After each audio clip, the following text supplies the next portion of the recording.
बच्चों, जैसा कि हमने हमारी पिछली कक्षा में स्वरों के बारे में जाना था, आज हम उससे आगे बढ़ते हुए व्यंजनों के बारे में पढ़ेंगे। जैसा कि मैंने आप लोगों को बताया था कि वर्णमाला का परिवार दो भागों में बटा हुआ है। पहला है स्वर, जिनको स्वतंत्र रूप से बोला जाता है, तथा दूसरा होता है व्यंजन, जिनको बोलने के लिए हमें स्वरों की आवश्यकता लगती है। तो किस प्रकार से स्वरों की आवश्यकता लगती है? तो जैसे यहाँ पर मैंने कुछ व्यंजन्स लिखे हैं, तो उनके अनुसार मैं आपको बताऊंगी कि हम उनका उपयोग स्वर के साथ कैसे करते हैं। जैसे अगर मुझे बोलना है क, क, ख, ग, ग, तो आप देख पा रहे जैसा कि मैंने कहा क, तो क के साथ हमें अ का साउंड सुनाई दे रहा है। जैसे बोला मैंने क, तो क में ये आधा क प्लस उसमें अ नामक स्वर के जुड़ने से वह पूर्ण वर्ण बनता है, पूरा वर्ण बनेगा क। तो इसीलिए हम कहते हैं कि व्यंजनों को हम क्या करते हैं, स्वरों की सहायता से बोलते हैं।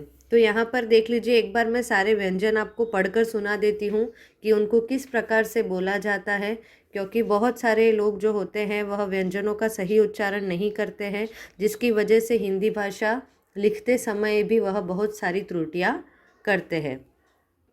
तो स्टार्ट करेंगे हम लोग। क, ख, ग, ग, ng। इसको हम पढ़ते हैं ng। च, छ, ज, ज, ञ। ट, ठ, ड, ढ, ण। त, थ, द, ध, न। प, फ, ब, भ, म। य, र, ल, व। श, श, स, ह। अक्सर बच्चे श, श, स, ह के उच्चारण में गलतियां करते हैं, जिस वजह से उन्हें लिखते समय भी गलतियां होती हैं। और अंत में हम देखेंगे क्ष, त्र, अंत में हम देखेंगे क्ष, त्र, ज्ञ और श्र। इस प्रकार से हम वर्णों का उच्चारण करते हैं। जैसा कि आप स्क्रीन पर देख पाएंगे कि मैंने इन वर्णों को, इन व्यंजनों को लिखने में थोड़ी थोड़ी जगह छोड़ी है, क्योंकि व्यंजन को अगर हम पूर्ण काउंट करें तो वो क से लगाकर श्र तक माने जाते हैं। अगर हम व्यंजनों को वर्णमाला के अंतर्गत देखें तो उनको अगर पूर्ण रूप से हमें गिनना है तो उन्हें क से श्र तक हम सभी व्यंजन ही कहेंगे। लेकिन उनकी भी पार्ट है कि जैसे यहाँ पर मैं आपको दिखा रही हूँ कि क से लगाकर म तक, जैसे क से लगाकर म तक हम इनको काउंट करते हैं तो ये होते हैं 25 वर्ण, 25 वर्ण होते हैं। और इन 25 वर्णों को, यानी ये जो 25 व्यंजन हैं, उन 25 व्यंजनों को कहा जाता है स्पर्श व्यंजन। अगर हम वर्णमाला की जानकारी ले रहे हैं तो हमें पूर्ण रूप से उसको बारीकी से पढ़ना रहेगा। इस वजह से मैं आपको इन व्यंजनों का भी विस्तृत वर्णन करके बता रही हूँ, ताकि आप आगे जाकर भी इन सारी छोटी छोटी चीज़ों को ध्यान में रखो।